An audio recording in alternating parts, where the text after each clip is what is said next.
our lecture. My name is Shma.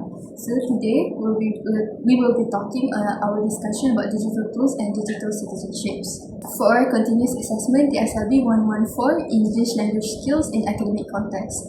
It is my absolute pleasure to introduce our speaker for today. The first speaker is Fatiha Emily and the second one is Naili Fatiha. Hello everyone, my name is Fatiha. Hello, my name is Naili Fatiha.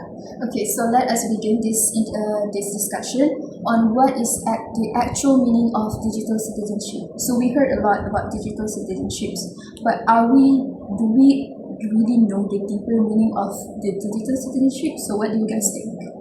I think to say the least, digital citizen is someone that use internet based on a daily basis. So in fact, we are all digital citizens. So to be a good digital citizen is we have to be responsible and ethical when we use internet. Yeah, I also think that a good digital citizen, they know that they know how to keep their own personal information safe, and they know how to use their critical thinking skills in order to utilize the usage of internet, especially AI.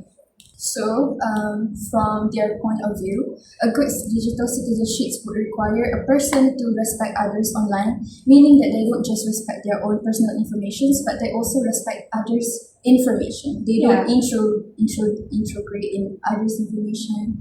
They don't simply bother or force people to share information with them, and also protect their own personal and to protect others' privacy. So that means the person doesn't have to simply share private pictures in social media. Yeah, we all are a digital citizen, especially when we are the younger generations that we often use digital tools, even internet, all of that. Okay, so this would require a person to think critically before they post something, before they comment on something, and before they share any information. Right. So they need to communicate respectfully by don't leave any hate comments, and they need to respect other person's freedom of speech like that. Yeah, And freedom of speech, it doesn't mean that you can literally say anything you want without any boundaries. You still have to respect some set of boundaries. Like don't say any negative words that can affect other country or other person feelings. Yeah, especially when we cannot make hateful comments or even spread rumors on the internet. Yeah, like sharing opinions is definitely fun. Like I would also love to share my opinions on some TikTok comments, Instagram comments, but make sure you know where the boundaries is, right? Yeah. Yes. Especially we have to avoid cyberbullying because it's being normalized nowadays. So it is very crystal clear now that we have talked about the digital citizenship. So digital citizenship, it is not just about using the technology, but it is to use it wisely and ethically. So that's what makes a good digital citizen are. Okay, so moving on, we will go deeper on the issues in the digital world. So while these digital tools, they have offered so many advantages, but they have also bring some serious challenges to users, especially users who are not clear on how they on what limit, to what extent they should use the digital tools. So one of the issues is cyberbullying. So have you guys experienced any cyberbullying or witnessed it? Well, for me, I don't personally experience it, but I have a friend that experienced cyberbullying because she doesn't take care of her own personal information, and someone hacked into her account. They use her Google account, their phone numbers, even their bank account, and someone used their number to scam someone. That's why when that other party got scammed, they attacked my friend, and that really affect my friend. It feels like cyberbullying, right? Even on social media like threads, there's a lot of cyberbullying. I think that fits a good criteria of what a bad digital citizen. Moreover, people nowadays use internet in many ways for learning, entertainment, communication, but sometimes they tend to spread misinformation without checking fact firsthand. It makes that spread many fake news, like so people believe it easily without checking facts. Yeah, So so it's very such harmful. if misinformation is they can sometimes be the roots of cyberbullying. For Yeah. example, like when someone posted something like a rumors about someone and it is not true, it Yeah. can lead to the person who is the victim to get cyberbullied. And I think cyberbullying is one of the worst thing in the world because Yeah. it is like much worse than the traditional bullying. Because traditional bullying, it would require you to meet the person face to face so that the person can bully you. But Yeah. on internet, now that we have digital, cyberbullying can happen 24/7 and it could go non-stop because it could go online. The person could text you, he could call you and spam call you, saying harmful words, negative words, and it could affect someone's mental health. So this is how the digital tools can affect someone's mental health. It could lead to suicidal, anxiety, depression. Yeah, I agree with you. So we cannot trust everything online anymore. We need to check whether the sources is true or not before believe it blindly.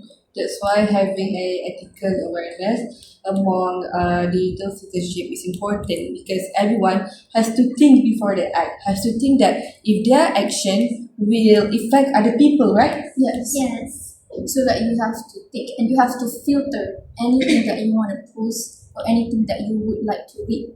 Yeah. So that you don't, like, what if you just read a rumors, a gossip, and then It you, could negatively affect other people. yeah. Opinions. Okay. So another issue that is now we can see are common in our society is plagiarism. So especially us as a student, okay, plagiarism, it happens when there is like so many informations online and some students they are not that motivated, I think, to Yeah. find the right resource and cite it using the right citation and put it in their essay. So when they're lazy to do that, they will become dishonest in their work. Yes. When they become dishonest in their work, they will go to ChatGPT and just ask ChatGPT to do this for me, and ChatGPT will give a whole answer and just copy it into their essay. So this make a completely dishonest academic work. Yeah, I agree with you. And also, in order to get rid of these problems, our IPG lecturer, especially, they use a type of website that's called Trinity, where they can use their websites to detect whether that assignment has plagiarism on it. And I do believe that using plagiarism is a very good thing. Do you think what the IPG use? What the law that IPG enforce in order to reduce this kind of problem? They used to terminate in service. Yeah, and is there like any law? Do they get anything? They get charges with fee. Yeah, I And also they mark can be deducted when they are detected for Yeah. using AI. yeah. And many more. So it can affect our academic performance very badly. So I think this also affects students. So when you are lazy and dishonest in your own work, it wouldn't contribute in your studies. So you wouldn't know deeper on the material that you're studying because who is studying? The ChatGPT is studying, not you. Yeah. Yes. So these issues is very Serious issue. yes, serious issues and very because- common. Yes. Yes, because we know our surrounding is full of people with too dependence on AI tools like ChatGPT and so other on. So when they are 100% too dependent on the ChatGPT, it can kill their problem solving skills and creativity and also critical thinking. So when this happens, it cannot create students who can study efficiently, and other than that, teachers cannot evaluate students' development in academic performance like clearly also because the Yeah. teachers don't know like whether they Fully understand fully the- understand the teachings and how they can how is their study. To what extent their academic performance is right.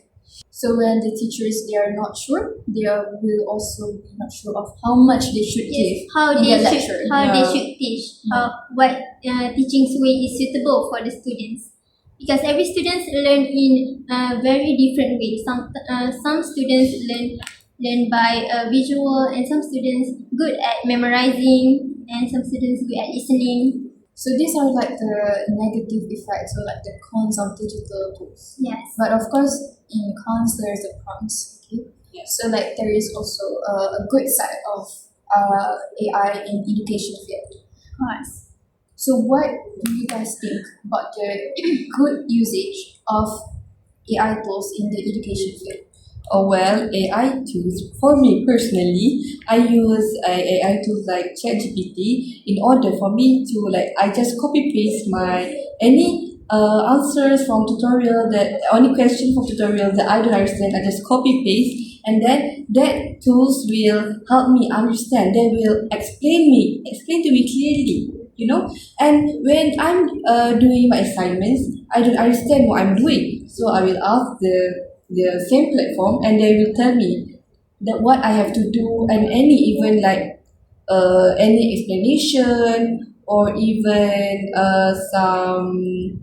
some answers that I can follow, but I don't follow it because It's I just don't. a Yeah, basic instruction Yeah. to understand the Yes. instructions better from Yeah. the So The examples. we study with a better flow, right? yeah, So like using ChatGPT just for the gist of it, not for the Yes. whole thing. Yeah, in my opinions, the pros of using AI is we can test ourselves whether we fully understand or the topic or not by asking the AI tools to generate a quiz for ourselves, because sometimes some AI tools generate a good quiz for us by asking a question that we cannot even imagine, yeah. like outside of the box.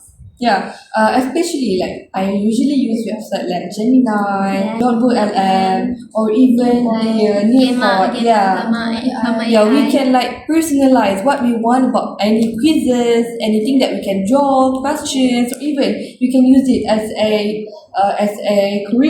a teacher for our students in the class. So this is a very good side of AI, right? Yeah. So like before exam, maybe we don't understand or we cannot predict what the question will come. Yes. But if we have AI can help us to generate the question. We can be prepared for Yes. the exam. Yeah. AI can actually help us to be more prepared for the Yes. exam for any quizzes. Okay. There's one last thing that I would like to add. Using AI, I also believe that when we as an RPG student, we have Google Classroom, right? Yes, we when- use Google Classroom yeah. fully. We use that, and our lecturer will add their lecture materials, Yeah. notes, E-learning, assignments, tutorial. tutorials, and after we done that, the lecturer will give us feedbacks to us. They will tell us what we do, or they'll just tell what we did wrong so that we can fix it, and even they can say congratulations, well done, you did Praise good. our Yeah.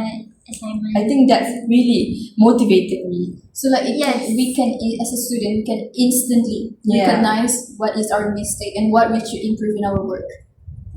So But we need to correct. Yeah. So how do you guys think digital tools can make teachers' work become easier? Just like I said before, a website like Notebook LM or even your board, they created slides. They can even create slides, infographics, videos, and even quizzes or any assignments that we can give to our students. That's why it can replace BBM, like physical BBM that teacher used to craft teaching materials into digital versions, and that will save a lot of time. Yeah.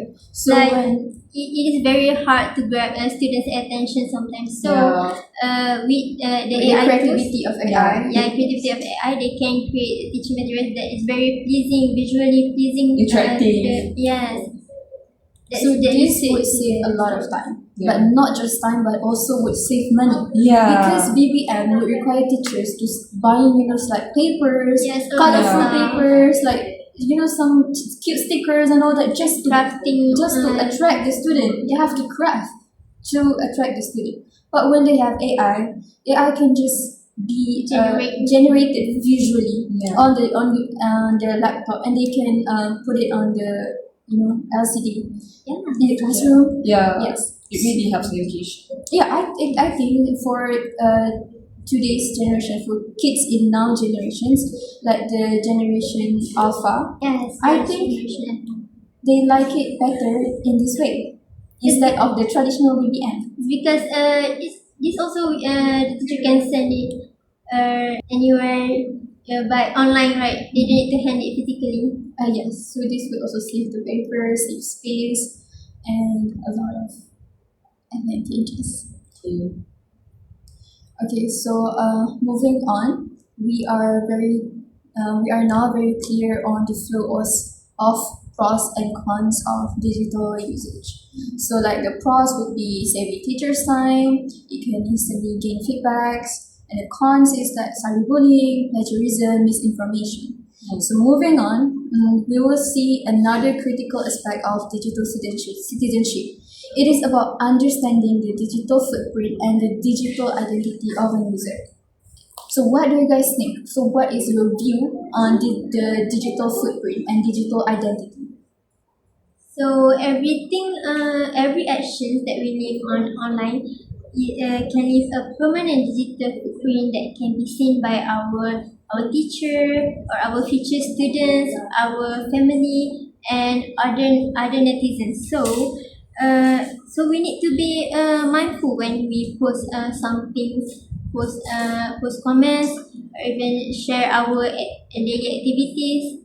So any points? I also believe that our digital footprint is also something that when us as a teachers, we will get audited, right, every semester, and our auditor from the IPGM will look at our progresses, our assignments, or even our exam grades. That's why it is a type of digital footprints where something that can be detected and something that will last forever. Even if we are not a teacher but an employer, we will use a type of websites like LinkedIn, and we will put our achievement, our everything in that, our what we call it, our biography, and our future employees will see that, and they will know that what our skills are, what our experience are. I think that it is something that we have to take care of. We have to polish, and we cannot make it, and we cannot we have to give our best. We have to show our best identity on the internet. In leaving our digital footprint. That represent ourselves. That represents the best version of ourselves for our own future work, for our own future generation to see that we are on the best potential of ourselves on the internet, on our digital identity. So I think with this, students, they must understand that what they post will affect their future opportunities, because I think nowadays kids, they just like to post anything they want to post. They're very confident with it. They just would follow intrusive thoughts. If they have anything they want to post, they post, especially on track. That is where you can see a lot of unhygienic stories, something that you don't even want to read about. People will see about that and it will get viral, even if your employees will see, and they will think bad of you. They will give bad impression of you. Also, they tend to follow ridiculous trends such as brand road. It is so easy nowadays to follow trends without actually learning what is the trend. It easily influence them. So when they are easily influenced, they tend to do it. When they tend to do it, they will leave a bad digital footprint on the. So also, universities, they have to understand that employers, they often review the profile of individuals. So that's also the contributions of why we should leave a great digital footprint identity on internet. I think for our last big segments is about our main idea, which is the big idea. The role of teachers. The futuristic teacher as a catalyst, which is our core assignments. Do you guys think that teacher give a huge role in order to educate about digital citizenship to the students? Actually, I think teachers plays a really big role in guiding good digital citizenships. Yeah. Because teachers, they're like the central place. Because excluding the parents, the teacher is the central figure of who students would look up to, right? So when students look up for teachers, they have to give an actual guidance on how to use the internet digitals to use it on academic knowledge. And also, they can gain character development from this academic knowledge from the internet. Right. Teacher is also not only a provider who just provide anything to the students. They also a facilitator. So they need to guide their students and develop the students to their fullest potential. Yeah. Especially in being a good digital citizens. Yeah, that's why teacher must evolve beyond traditional teaching methods into digital teaching methods, or even a method that fits into their students' generation. Even in our generation, a lot of students, they know English better than us, right? Yes. Yeah, because they had been using phone for since they were born, actually. Yeah, and that's why teacher has to use a lot of AI, like just like I said earlier, in order to make teaching materials or even making teaching session to be much more engaging. So they have to be aligned. When Yeah. the students develop, the teachers also have to develop in the Yeah. modern They technology. also need to sharpen their skills in digital world using technologies. Okay. Thinking back about the misinformations, about the about the plagiarism in assignments, I think teachers should also pay attention to this because Yeah. teachers, they should provide teaching and guidance to Tell their students students. on how to create a proper citation, how to find a proper source Yeah. of information, not just from ChatGPT or any artificial intelligence information. And educated them that what they are doing is plagiarism, is wrong, and teach their students on how to write it, on how to make it original. So that it will be authentic. Yeah. from the That's students. why teachers The want it. credibility is from the students itself. I think the authenticity And like in assignment is very important because it shows the originality ideas of the students. Like the citations cannot only be founded on internet. You can also use books using the traditional way. Lastly, I also believe that teacher does not only need to merely deliver content, but they have to cultivate ethical, just like plagiarism, reflective. They have to make their students know what they're doing and be reflectful, and educate their students in order to become a responsible digital citizens. Yes, students needs to adapt by learning new skills because the technologies nowadays keeps evolving that we also cannot keep up with it. So they need to stay up to date with the current technology to stay aware. So when the teachers stay up to date, the teacher can be familiar on what's going on with the youngsters, the current issue in the They can understand themselves. and they should teach and guide on how to encounter any of the problems or issues that students are facing, like online safety, if Privacy and Yeah. personal they should learn information. such as Decision-making. personal information like bank information, like your Yes, that identity. is very important now. I think teachers should expose this to students because if I were not to be told that, I would just talk about it online Yeah. across the boundaries of my own personal information, which is not Yes. good. Well, I think that our discussion has come to the end. Host, can tell us what is our final topic?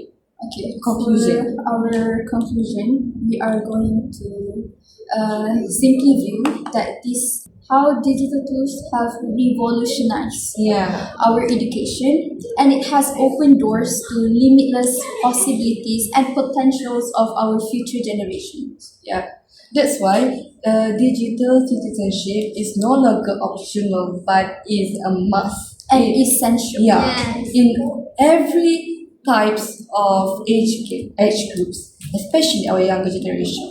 That's why nowadays we have subjects like digital technology, right? We Yes, learn it we learn it. with Dr. Nazul. Yeah, Yes. And for in primary school, in secondary school, there is also like ICT, Yeah. Yeah. which they don't learn Science, deeper. computer. Yes, they just learn the basic of it, but it is good enough because actually they have the idea of it. yeah. That's why this is a type of a quality education where it will create a much more respectful learning environment where student knows their own ethics, what to do and what not to do in social media or even in class.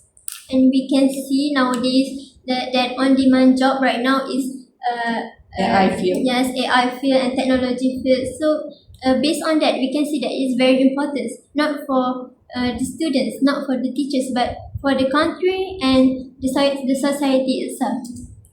And I also believe that being a teacher, they are quite responsible to prepare the students for their future workplace. Like a teacher is responsible to teach your student on what they can share information online and what not, because it is something that will affect their future workplaces, especially when it comes from a university students where they are near from work environment. So they Work have to life. prepare their own good digital identity Yeah. to be exposed in their company when they Yeah. are recruited to work in the future. Yes. So teachers, they must put the students in a good line for them to be a good digital citizens. Yes. Do you guys have anything to add on?